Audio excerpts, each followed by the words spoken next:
Hello, everybody, and welcome to the first video in the Happiness Masterclass series. I'm Jean-Marc Assaad. I'm a psychologist here at PsyMontréal and PsyVitality. I'm the Director of Training Services, and I'm so happy to see all of you here today. Just a little tip in case you want to see the slides a little bit better. Hover over my rectangle, like within Zoom. Hover over the rectangle and you'll see three little dots on the top right. If you click on that, you'll see a list of different actions. Click on pin, and if you click on pin, you'll see the slides much better. So it'll be a big screen. Of course, only if you want to see them better, of course. So today we're going to talk about beating worries about the future during and between semesters. So you're all part of the ASEC and student care program. So you get our emails once in a while, and you're all students. And it's very difficult to be a student lately. There's a lot of worries, a lot of things to be worried about, and rightly so. Luckily, and good news, there's a lot of techniques, a lot of tips, a lot of tricks that you could learn to help you to feel better, to help you to be less worried, and to live life truly the way you want to lead it, as opposed to living life burdened with stress and anxiety. So truly, the goal of today's workshop is to give you tips and tricks that you could apply right away. So not something that you can apply next week or in a year. Like after this training, after this little talk, you'll have very concrete tools that you could use immediately. So that's our goal for today. And to start things off, I'm going to ask all of you, what are you worried about? Right? This is what the course is all about. This is what this workshop is about. So it's interactive. I don't want to just sit here and pretend I know what's going on in your minds or what you're worried about. So I want you to tell me. So if you don't mind, at the bottom of Zoom, if you see on the bottom of the window, there's a button called chat. Click on the chat and type out what you're worried about. I'll start. I'll tell you. One thing I worry about is my mom. My mom has cancer, stage 4, and it causes me worries. So I need to use a lot of the tricks and tips and tricks and tools and methods that that I teach on myself to worry less about it, to better manage my worries, better manage my anxiety and my fears. So I went first. I talked about my worry. So I wanted to break the ice. So don't be shy. Write it out. And again, it feels good to sort of verbalize our worries. I know that maybe some of you are a little bit shy or reluctant to write it out and that everyone will see it. But don't worry. As far as the recording goes of this training, it's only me that I'm recording, so not what you're typing out. So just write it out. And as you're writing, so thank you. There's already some people writing it out. I'm just going to read some of them. People are worried about their house, short-term finding work, long-term finding success, tuition fees, money, failure, moving out, worried about what to do when you have no passion to do it at the moment, worried about community reaction to coming out as queer, worried about my career, balancing studies, sports, doing activities, my father, the career I choose. These are all very legitimate, very real worries that we all have. And if you'll notice, a lot of the worries that we're sharing, many of us share these same worries, right? Navigating career with chronic illness, meeting academic requirements, right? Worried about finding a job that you enjoy and getting a good job after school and finding long-term financial stability. So thank you all for sharing, because this is going to be an interactive workshop. I will want you to participate a little bit at least, because this is for you. This is your hour, and I want you to feel better about things by the end of this workshop. So now that we wrote what we're worried about, I want to teach you a very powerful tool to help manage that, to help beat these worries. So, what I want to start to talk to you about is your inner dialogue. So, what is inner dialogue? So, you may have already heard of the term, or maybe you know what this is, but it's just worded differently. But an inner dialogue is what you're thinking about, that inner voice. We always have an inner dialogue going on constantly. We're always talking to ourselves, always talking to ourselves. We don't notice it because it's our own voice, it's our thoughts. But there's always a chatter, there's always a dialogue going on, there's always a dialogue going on. And the problem is that sometimes your inner dialogue is like a disagreeable roommate, right? It's somebody chit-chattering to you that's really making you feel not too good. And we have to become aware of this. And this is the first lesson, the first teaching, the first concept that we want to learn is that we are not our thoughts, right? We are us. Our thoughts, we could change them. Like we change our clothes, like we change our shirts. So the first step is to realize, what are we thinking about? Right? We could actually pull it out of our hand and look at, this is a thought. How interesting. Sometimes our thoughts could be very helpful and very positive, and we're chit-chattering the positive thoughts. Sometimes the thoughts could be like that disagreeable roommate. Negative, disagreeable, anxiety-provoking. We have to become aware of it. Our thoughts are under our control. And I would argue that sometimes not many things we could control in life. Sometimes there's a lot of things we could control, but certainly our thoughts is one of them. No one else could control our thoughts except for us. But we have to become aware of our inner dialogue. So what's this metaphor of the disagreeable roommate? Well, imagine you're worried about something. And I'll just randomly pick, here somebody wrote, getting a good job after school, right? That's a worry. You're doing a lot of effort. You're working really hard at school. You want a good job after you're done. So imagine you come home from school, you get home, you get your apartment, you get your house, and you have your roommate sitting on the couch waiting for you, right? A little bit bored, looking forward to talking with you.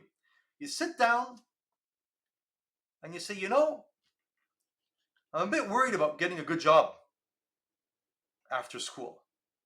And they answer, oh, you bet you should be worried. It's a disaster out there. There's a recession, things are going badly, you're never going to get a job. It's truly a terrible time to be trying to get a job right now. And quite frankly, you're wasting your time studying. And they go on and on and on and on and on. And you're just listening to that roommate talking and talking.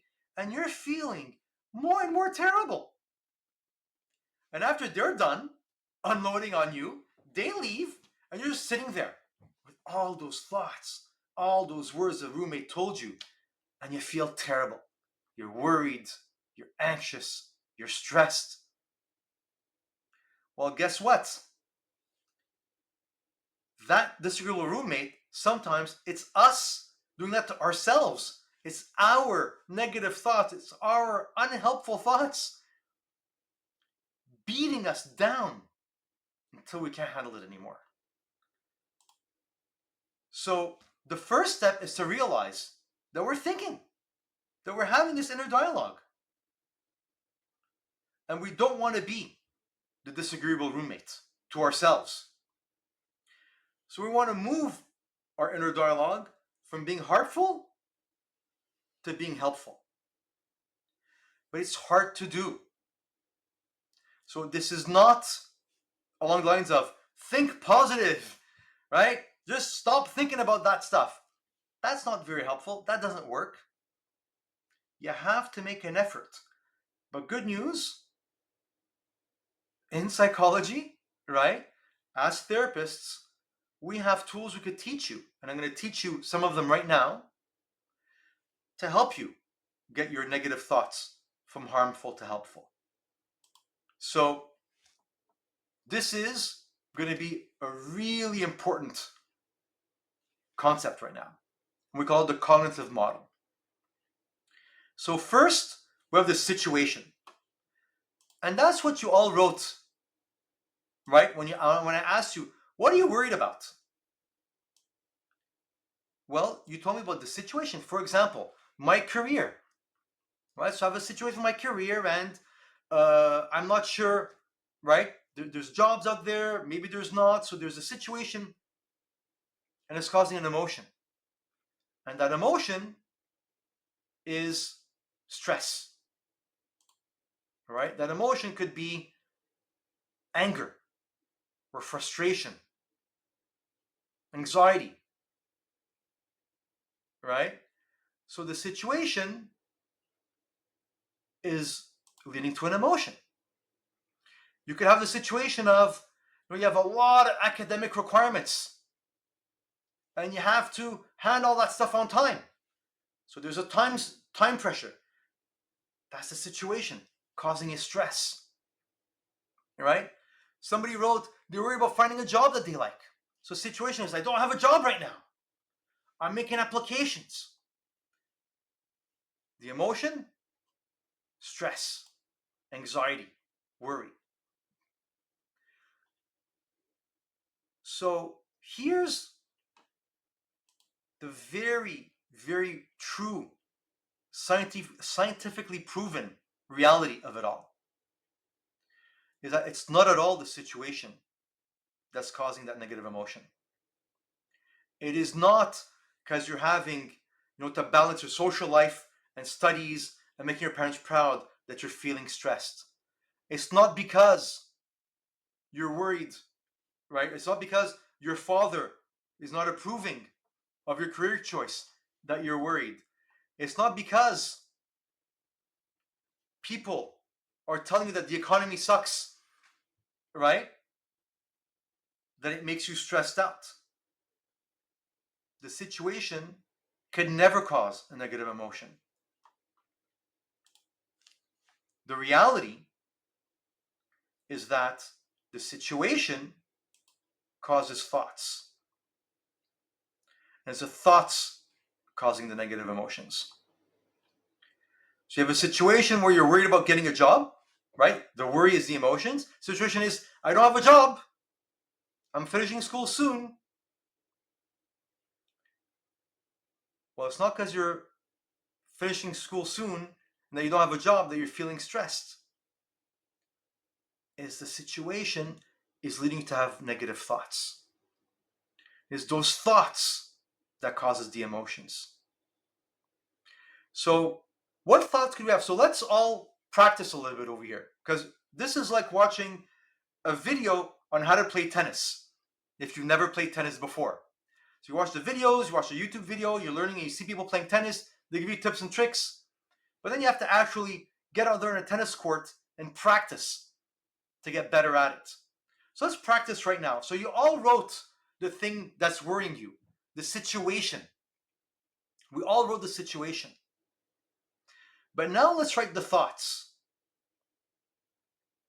So for example, right, somebody wrote, they're worried about their father's reaction to the career that they choose. So the emotion is situation, right? The emotion is worry. The emotion is stress. Situation is my father doesn't approve. That's just the situation. But what thoughts are generated if your father doesn't approve? One negative thought could be, remember that disagreeable roommate, right? Who's going to harp on you and make you feel terrible? The thought could be, well, your dad won't love you anymore. They'll never want to talk to you again. Those are thoughts. It's not true. It didn't happen yet. That your dad doesn't want to speak to you anymore. That they're going to be disappointed.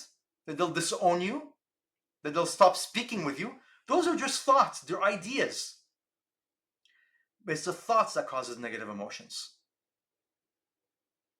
So before we start writing out the thoughts, our own personal thoughts about the situation, let me give you a few examples of this, because I really want you to be convinced and to understand how a situation could never cause an emotion. It's always an indirect link. The situation causes the negative thoughts causes the negative emotions. So for example, imagine you're going to go to an amusement park because they open up the biggest roller coaster in Canada, brand new, biggest roller coaster in Canada, right there in your local amusement park, and you go with a friend. And maybe one of you love roller coasters. You love the thrill of it. It's the biggest one ever. You love feeling, gravity turning upside down on you. You're excited. You're thrilled. So situation, going to the biggest roller coaster in Canada. Emotion, happiness, thrilled. Your friend, however, is very upset with you. They feel they're being dragged along and they hate roller coasters. They are terrified that it's going to collapse. So same situation. So two people going through the same situation and they're having completely different emotions. One of them are thrilled, happy, joyful. The other one, panicked, worried, stressed. So it can't be the situation that causes the emotions. Is that you're each having different thoughts about the situation. So the person who's loving it, who's so happy to be going, is thinking, this is great. I love feeling that my head is going upside down. I love being the first to do fun things. This is going to be wild. I'm loving it. This is great. Those are all positive thoughts. The person who's really worried about it is thinking, uh-oh, it's brand new. It's not tested. It could collapse. I could die. I could get maimed and injured. Those are thoughts. It hasn't happened yet. It's only in your head. It's the thoughts causing the negative emotions. And I love a question that was asked. And by the way, don't be shy to ask questions. We're going to have a question answer period, in the last 10 minutes of the talk. But somebody's asking, is it really accurate to say that there is never a situation that causes an emotion? Is it always indirect? 100%. I worked in palliative care. Palliative care is when people have terminal diseases. They're going to die. I mean, it's a done deal. They're dying. And they go to palliative care because they have to feel comfortable, not too much pain before you die. If you've ever went to a palliative care unit or a palliative care home, right? Maybe you notice something very, very interesting. When you walk through the halls, you'll notice some people in palliative care are feeling terrible. So same situation, they're in palliative care. They're going to die. I mean, this is a fact, right? There's no more hope. And they're feeling hopeless. They're feeling terrible. They're going to die. So bad. They're sad. But other people, when you walk through the halls and you walk through another room, and you're seeing that they're chuckling, they're laughing, right? They're telling jokes with the nurses. They look joyful. And then you go, what on earth is going on? I mean, this person's going to die. I mean, that's why they're there. Yet they're happy? How's that possible? Well, it's because although they're both going through the same situation, their thoughts are completely different. The person in palliative care that's about to die, that's feeling hopeless, terrible, sad, angry, well, they're having certain thoughts, aren't they?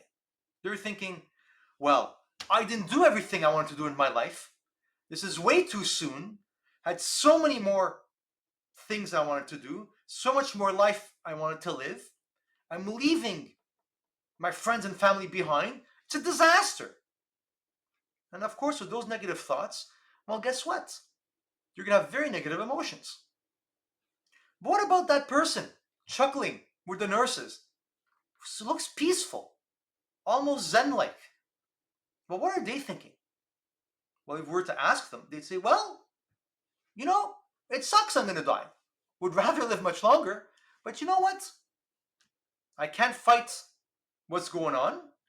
I fought as much as I could, but now the doctor said this is it. So I only have, 3 weeks to live. What am I going to do, Jean-Marc? Am I going to sit there crying, being angry for 3 weeks? Or am I going to try to get the best out of the last 3 weeks of my life? Holy moly. That's really interesting thoughts. Or they'd be thinking stuff like, I could have lived a couple of more decades, right? It's just too short. I wanted to live longer, but you know what? I had a good life. It was short, but I enjoyed it. Made some good friends. Did a couple of good things. Took part of a couple of neat, activities. I had a good life. It's too short, but it's okay. It's all about the thoughts. So when we ask, is it true that there's never a situation that will cause the same emotions to everybody? You bet it's true. No matter what situation, you could always have different types of thoughts. Now there's another question. I'm going to just read it really quickly. Appreciate your time and insight. How do we know we're not blaming people for experiencing uncomfortable emotions by telling them they're choosing the wrong thoughts? Well, you never blame somebody for having their thoughts. It's their own thoughts, right? So I would never tell somebody, well, it's your own fault you're feeling bad. Change your thoughts. It's up to you. It's truly up to you. This is your choice. And it's hard to change our thoughts. It's not easy. Like I said, it's learning how to play tennis, right? You could watch YouTube videos about it, but then to actually practice, well, I'm going to teach you how to practice it, however. And that's the role of therapists who go into hospices, that go into, palliative care units, is to help people look at things a little bit differently, to take the edge off of it. And remember, it's okay to feel negative thoughts, right? To have negative thoughts and to have negative emotions. And that's the acceptance part. That's why you can never feel guilty or feel bad, because it's normal. If you're like, let's say you flunk a test. You flunked a test. Sucks. It's terrible. I don't like it. You're allowed to feel bad. Of course you are, right? It's a bad situation. Leads to a bad emotion. But the question you have to ask yourself is, how badly do I want to feel about it? Do I want to feel 10 on 10? Anger, depression, and sadness? Because if I feel 10 on 10, or 9 or 8 on 10 anger, depression, and sadness, and worry, then I can't function properly anymore. I can't do the stuff I want to do. I'm always upset about that exam I had 2 weeks ago. So what I propose is, let's dial it down a bit. Sometimes there are bad situations, and they will make us feel badly. But ask yourself, how badly do I want to feel? How much negative emotions would make sense to me? A little bit is normal. Hey, it sucks. I flunked. Or hey, it sucks. I didn't get a job I wanted. I'm allowed to be disappointed. But how disappointed do I want to be? 5 on 10? 8 on 10? 10 on 10? Or crank it down a bit? 2 on 10. Bit disappointed, but you know what? Stay hopeful. So that is what we want to do together, right? We want to crank it down. So how will we do that? So this is a tool I propose. And I'm going to send it to everybody at the end of this seminar, along with the video, because I promised everyone that you'll get a recording of the video as well. So you're going to get access to this. It's a thought journal. And we could do it all together right now. So maybe, take out your phone right? And open up your notepad function or your notes function, or if you have a piece of paper and a pen, right? You could take notes. Or of course you're on your computer, you could just write stuff on your computer. So write situation colon, and write that situation that's causing you worries, that's causing you anxiety, that's causing you stress. So situation, I'm not balancing my social life and my studies too well, and my parents aren't proud of me. And the situation, just the facts. Then write down over here your emotion, the emotion over here, and you could say something like, stress, anxiety, worry, anger, frustration. Just write down your emotion. So take a moment to write that. And now write your negative thoughts. So if the situation was, my dad is not too proud of me, your thought would be, he's never going to speak to me again. He's going to disown me. He's going to be angry with me. So write those down. And if you don't mind, as you write them down, can you please type them out in the group chat as well? So don't even write the situation, don't write the negative emotion, just write down the negative thoughts. And there may be many negative thoughts. So regardless of the situation, please take a moment, click on the chat function, and write your negative thought, and I'll give you a moment to write it out.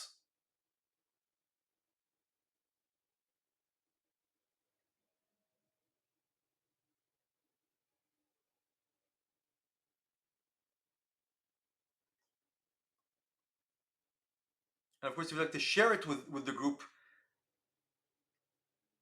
that'd be great. So thank you. So one person's writing, why'd you do it again? So that's one negative thought. So I'd love a couple of examples, so don't be shy and just write it out. Like for me, one negative thought about my mom, right, who has, stage 4 cancer would be, what if the pain meds don't work and she feels too much pain? So that'd be one negative thought. So some people are writing over here, everybody will hate me. Or I may have the same issue again. People will judge me. I'll have to start all over. I'm not going to have enough money to be comfortable. I'm going to be rejected. I wasted time. I could do better. I'll repeat the same mistakes. I'm going to disappoint my loved ones. I can't trust myself. I'll never amount to enough. What if I get stuck working in a field I don't like? So those are spectacular examples of negative thoughts. Remember that disagreeable roommate, right? That's the kind of stuff they would tell you, right? You're not going to amount to much. Your family's going to blame you. You're going to be rejected, and that's your biggest fear. You're not going to finish your studies. Your boss will hate you. Your boss won't give you a good recommendation. So those are beautiful examples of negative thoughts, and thank you all for sharing that. So now, what do we do with it? And by the way, I'm going to give you an extra little tip. When you're writing down the negative thoughts, if it's in the form of a question, remove the question mark and say it as a statement. Because when you say it as a statement, it means that that's what you really fear, right? Instead of saying, why'd you do it again? Write down, I am going to do it again. Or what if I get stuck working in a field that I don't like? It's, I will get stuck in a field I don't like. Because that's what you really are afraid of. Not the what if. Because what if it could end up that it doesn't work out? Or it does work out. It'll be great. It'll be bad. But in the negative thought, write it in the negative form. Like, I'm not going to get the job. I will repeat my mistake. I won't finish my studies. And now, here's the fantastic part. What we're doing together is we're untying the knot. We're defusing, right? Because it's like all fused together. The situation, the emotion, the negative thought. Right? Remember over here? The situation, emotion, negative thoughts, they happen instantaneously together. Right? You have the negative situation that triggers those negative thoughts, that makes you have that negative emotion, happens in a fraction of a second at the speed of thought. That's really fast. So it's all jumbled up together. That's why you don't realize that the situation over here led to the thought that led to the emotion. So just by writing out in this manner, right, situation colon, emotion colon, negative thought colon, we're defusing it. Already we feel better about it. But now the true secret sauce over here is a fourth column, the positive thought. Because over here, what we're trying to do is we're going to take each negative thought, laser focused, we're going to destroy it. So remember I said we're beating our worries? Not manage our worry or handle our worry or gently, tame our worries. I want to beat our worries. I want to destroy the negative thought by having positive thoughts. And the important bit, and this is a very crucial technique over here, is you have to go one negative thought at a time. So you may have written 10 negative thoughts, right? That one situation could lead to many, many, many negative thoughts. So the mistake a lot of people make is have a general positive thought. Oh, don't worry, it'll all be well. That doesn't work. It's too vague. It's too vague, not specific enough. So you have to be ultra specific. You have to be laser focused. Take one negative thought at a time, and you apply positive thoughts to it. So, one of them, I'll never amount to much.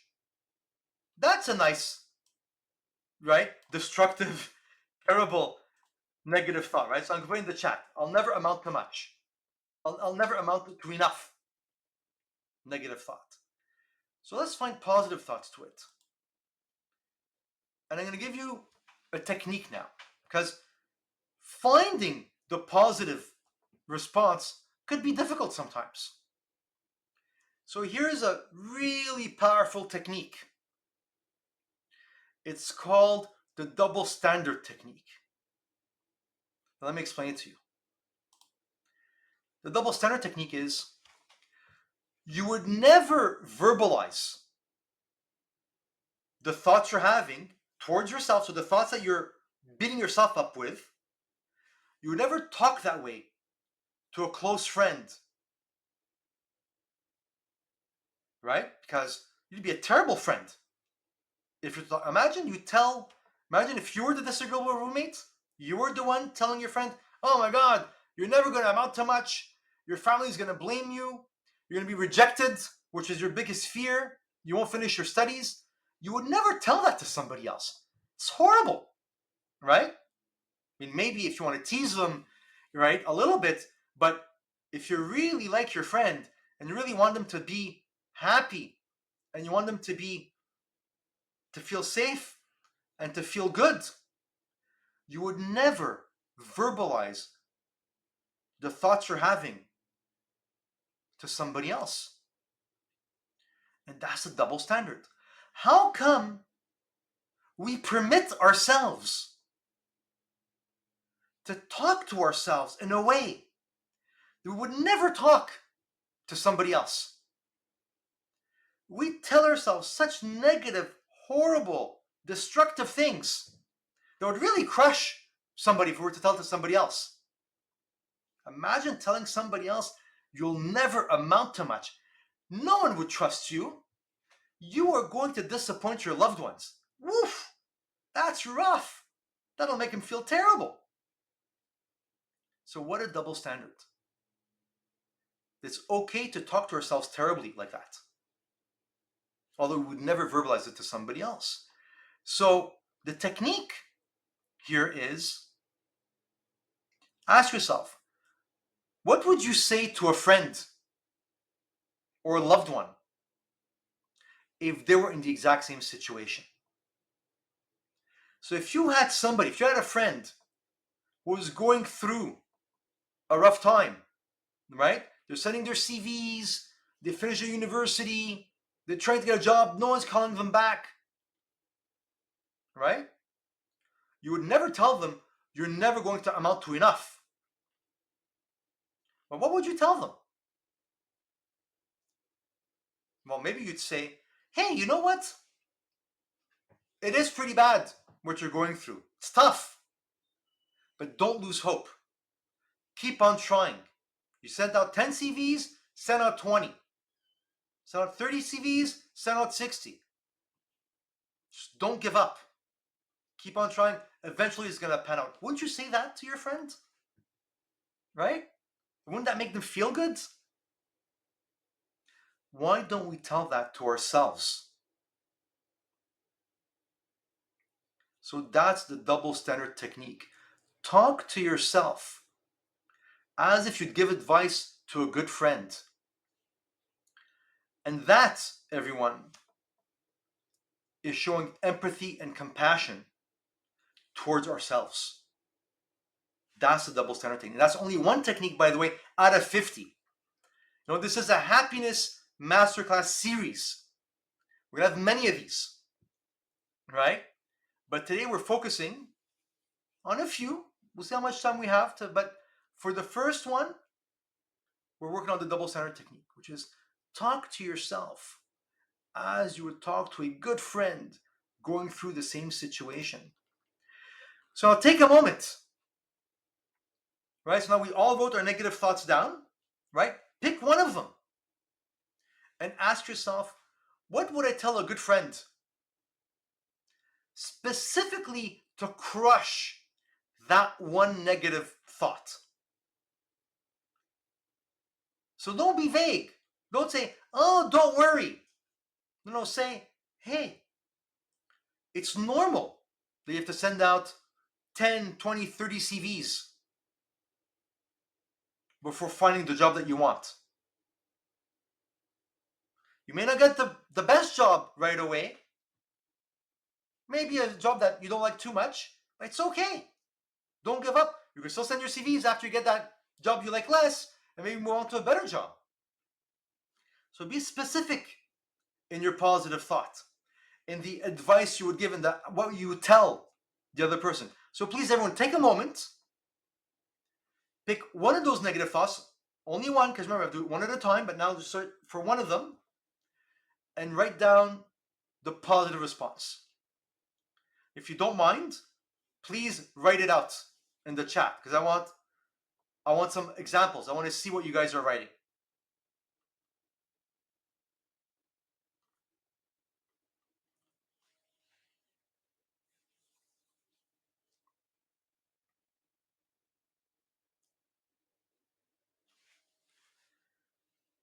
And thank you all for sharing this, by the way. It feels good to share it. Get it out there. Write out your positive response. Like, for example, for me, remember my negative thought of, what if the pain meds don't work? My positive response is, Jean-Marc, you're exaggerating. You have so many different types of pain medications. There's so many good drugs that science has invented. So it's irrational. It's unrealistic to think that not one drug will help your mom. There's great doctors here in Canada. We're bound to find one that'll help my mom. Because that's what I would tell a good friend. If their mom had cancer and they're worried that the pain medication won't work when they're feeling too much pain. So thank you all, and keep on writing it out. So if you don't mind, write out for yourself personally, but also share it with the chat. So over here, somebody wrote, you will eventually fit in with people who accept you as you are. Isn't that beautiful?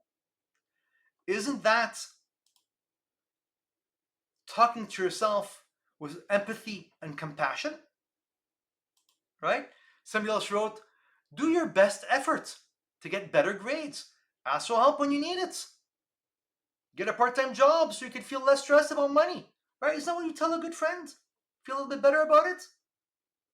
Oh, I love this one. It's okay. You're human. No one's perfect. We all fail. And we all fail miserably. And that's okay. We're all humans. Perfection is not of this world. Um, and what about it? That's all right. So that's okay. That's fine. Another example. You chose to do it. It will be fine for a long time. Or you have support. You're resilient. Isn't that amazing?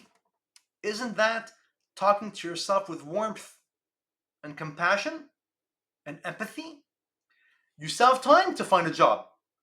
Plus, take some time off to focus on a job search. Won't impact your career negatively. On the contrary, what a relief.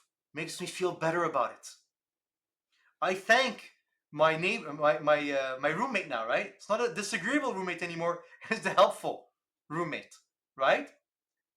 Going from harmful thoughts to helpful thoughts. So I love it. There's so many. I can't read all of them, but they're all so beautiful, right? Somebody wrote, "It's okay, no pressure. I'm exactly where I'm supposed to be." Isn't that beautiful? You're already enough. You don't need to prove anything to anyone. And you have worth that is independent of your actions and outcomes. That's compassion. That's empathy. So I want to encourage you all to use this double standard technique. And remember, it takes effort, right? It takes effort. Just like playing tennis for the first time. You have to get out there and practice, right? So in the moment, when you're hit with that situation, it's normal. It's okay to have the negative thoughts, have the negative emotions. But then when you get home in the evening, you say, hey, I was really bothered by that. And I'm still bothered by it. Let me take out my thought journal. And it's very simple. It's 4 words. Situation, colon. Write down what bugged you. Write down the negative emotions. Write down the list of negative thoughts. Right there, that's diffusing it. Makes us more objective, right? We're sort of like taking our thought out of our head and looking, well, that thought wasn't too helpful, was it? That's a disagreeable roommate over here. So let me now write down the positive thought. Talk to myself about this as I would talk to a good friend or a loved one, so that I feel less stressed, less anxious, less bothered by it. So that's the double standard technique. We're at 12:44, and I'd love to take some of your questions. So somebody writes, okay, so this is what I wanted to talk to you about for today, the double standard technique. One of the most powerful, of course, they're all powerful. There's 50 others. Through the Happiest Masterclass series, we're going to name more and more of them. But if you have any questions, take advantage of it. I'm all ears. So Ronnie asks, for the positive thoughts, do we also include concrete examples in our lives, like personal accomplishments, the people who inspired us to move forward, etc.? Absolutely, Ronnie. You could put anything you want in the positive thoughts. What would you tell a good friend? Right? Maybe you'd remind them, hey, you know what? You've had accomplishments in the past. You've had jobs. You've overcome terrible situations in the past. You've done it before, you could do it again. Right? Or you could say, think of, person X, right? Think of somebody who inspired us. And when you think of those people, say, well, if they could do it, I could be inspired to do it as well. So absolutely, anything goes in the double standard technique. Anything that you could tell yourself that can make yourself feel better, go ahead and do it. So thank you. Excellent question. Now, if you have a question right now, odds are half of the people here have the exact same question. I know some of you, and it's normal, right, could feel a little bit shy or a little bit reluctant to share the question. And remember, situation, I want to ask a question. Emotion, shy, a little bit worried. Negative thought, it'll be a silly question. People will make fun of me. It's a bad question. Well, let me give you the positive thought right now. All questions are marvelous and spectacular, and I guarantee if you have the question, half of the people on this workshop have the exact same question. So you'll be doing people a favor. If you have any questions at all, please ask away. So 8, you have a question. Please explain to me, how will you use double standard technique in terms of passion? 8, I'm not too sure what you mean by that.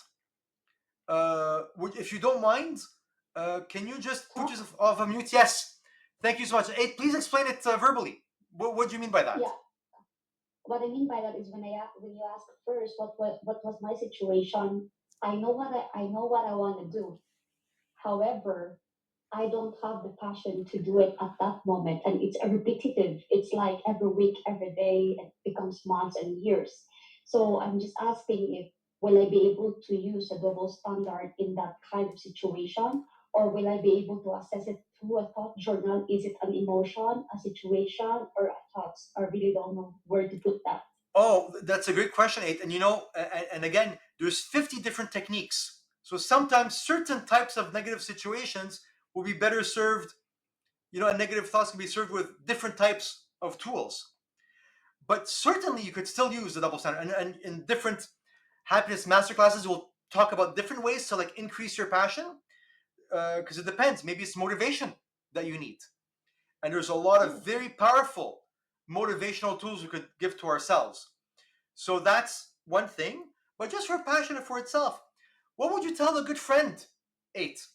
So if a good friend came up to you and said, "Hey, it's been years. I so want to do this, but I can't bring myself to do this. I don't have the passion." What would you tell a good friend? You certainly won't tell them, "Well, it's been years. Why don't you give up? You don't have passion for it. Maybe it's wrong." That'd be a terrible friend, right? That'd be the disagreeable roommate.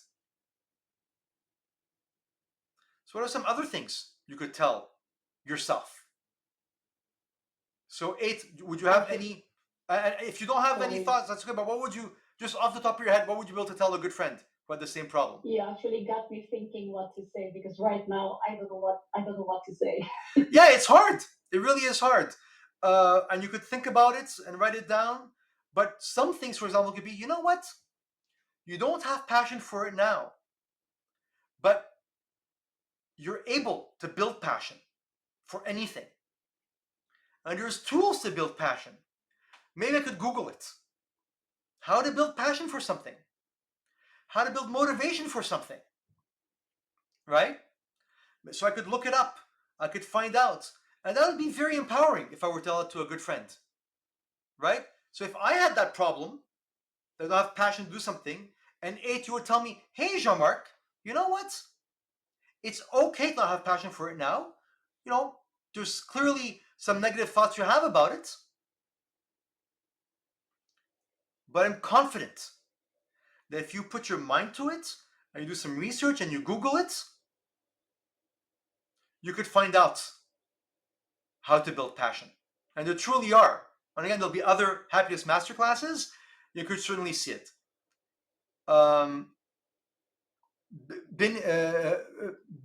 Berenice, what if the positive thought doesn't seem 100% convincing to us? We don't believe it enough. Does it mean we didn't find the right positive thought yet? Excellent question. What I do with that is, let's say you have negative thought. Let's say it's negative thought number 1. Let's say you have 10 negative thoughts. Negative thought 1, 2, 3, 4, 5, up to 10. For the positive thoughts, I'm going to write 1A. 1A, and say, what can I say to destroy that negative thought? I wrote something but not convinced enough. 1B. Is there something else I could say?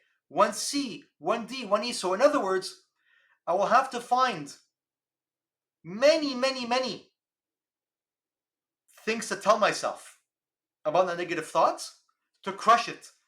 until you dial it down enough. So that's what you do. So it's not just like one negative thought and one, positive thought, then it's done. Sometimes you have to go through 1, 2, 3, 30, 40 positive, responses just to crush that one negative thought. There's the double standard technique, helps us get a lot. There's so many more techniques. Again, we don't have time in only one workshop to go through all of them, but you certainly do have many, many, options to try to crush that negative thought until you believe it enough. So thank you. Excellent question. Another one, Lila. Between having the positive thoughts,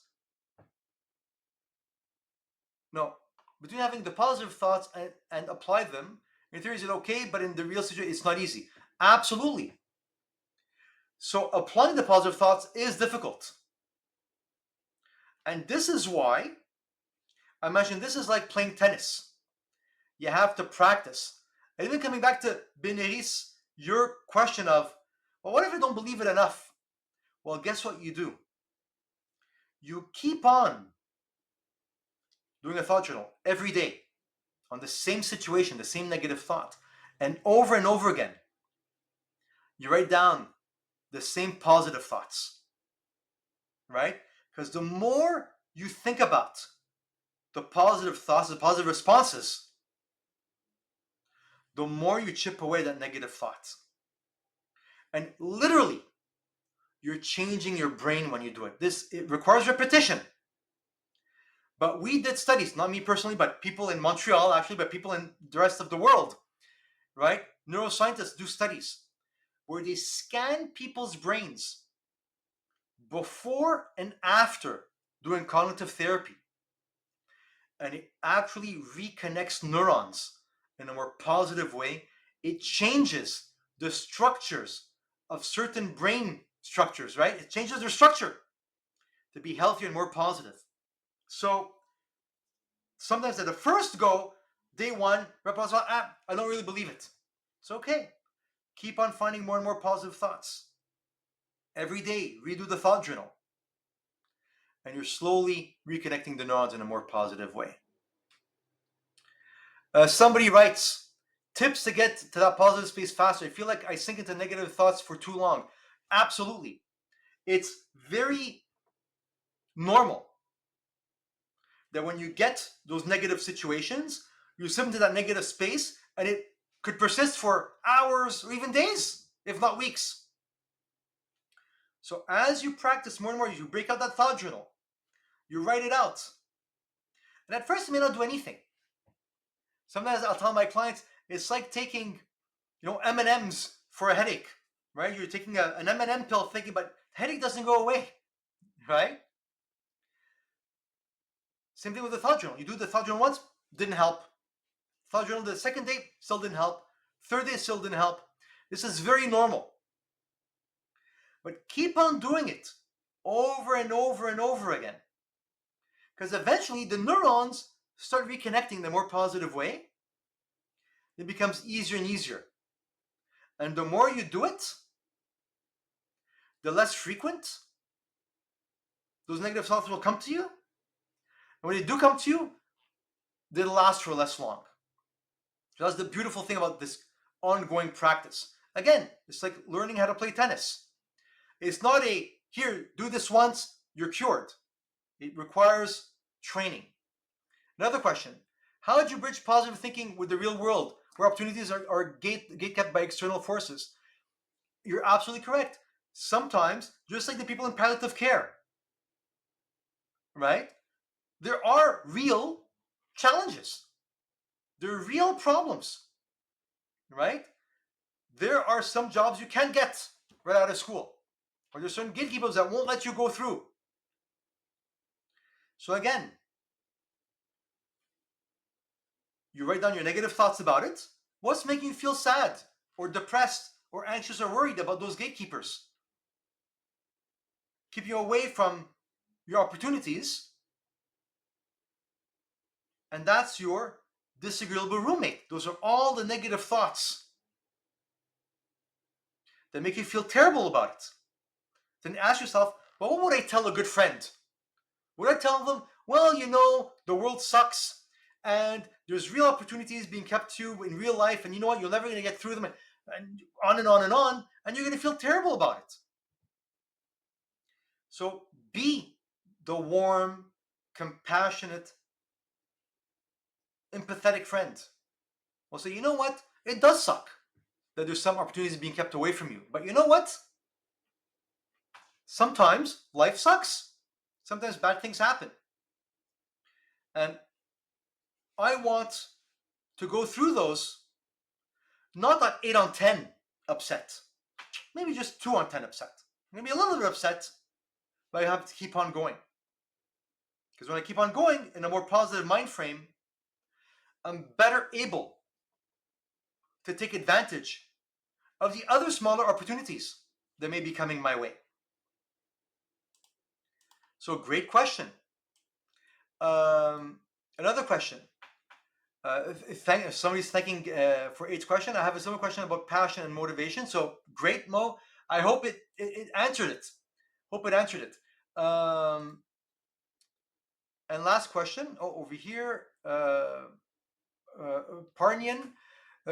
You could say that you are not passionate. Could the positive thought also be a question? Why you're not passionate? Sure. Right. So as a positive thought, like, what would you tell a good friend? You thought, well, you know what? Maybe not passionate about it because maybe it's not the right time for you to be doing this. So again, Parnian, when you give the positive thought in front of a question, give the answer to that question as well. So give the positive answer to the question. Right? So why are you not passionate? Well, maybe it's because, it's not the right time for me to be passionate about it.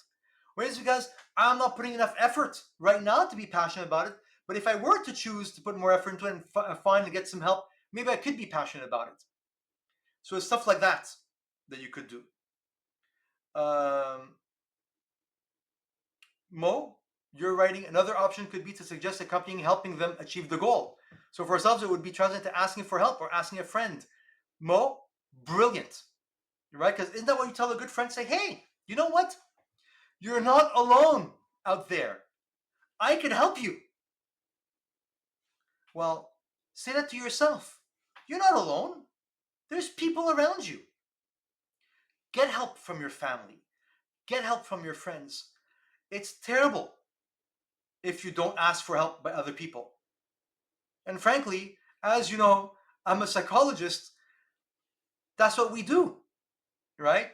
And sometimes people wait a little bit too long to ask for help. So there are people out there, your friends, your family. Doesn't have to be a therapist, doesn't have to be a psychologist or a social worker right? Ask help for anybody. And of course, right, if all else fails, we're here for you as well. As PsyMontréal Psy Vitality, we are a team of therapists, and you all got this, invitation to attend this talk through Student Care, through ASEC, right? You get a discount to come to our services at PsyMontréal Psy Vitality, right? In the reminder emails, you got our website, you got our email. You don't have to do this alone. Sometimes you can, and it's wonderful, it's beautiful. Sometimes just a little bit of help from your friends and family. But if it's something that bothers you too much, know that there's always help you could get. And it doesn't have to be with us, right? It doesn't have to be with PsyMontréal Psy Vitality. Any therapist would do, right? Just remember to ask for cognitive therapy, because that's what we're talking about today. How soon after going through this situation could you use this technique? Immediately. So Jackie, excellent question. You don't have to wait. You could do it right away. Or you could do it 10 years later or 20 years later. There's no time frame. So you guys are so awesome. Thank you very, very much to everybody. And yes, Noor, last one, yes, this is CBT. This is cognitive behavior therapy. This is the C part of CBT. We're talking about the cognitive. Remember, there's also 50 cognitive techniques and more. And there's B, which are the behavioral things. So what to do about certain situations. That's the B part. We didn't talk at all about the B part today. But remember, this is the series of happiness masterclasses. We'll go through different topics as time goes on. We'll be sending a new invite for sometime in the fall, and keep your eyes and ears open for the next invite. We'll be sending everybody soon, the link to the training. Sending maybe the thought journal as well, just for just to have a reminder. And remember that you know you don't have to go through life's tough moments alone. Reach out to friends, reach out to family, and if you feel that it's not helpful enough, if you don't want to, remember, reach out to anyone else, any therapist that does cognitive therapy would do. And know that at PsyMontréal Psy Vitality, we're here for you as well. So thank you all for being here. You've all been lovely, and a special thanks to all of you for having shared your thoughts, your negative situations, the positive responses. You've all been lovely, and it's very appreciated.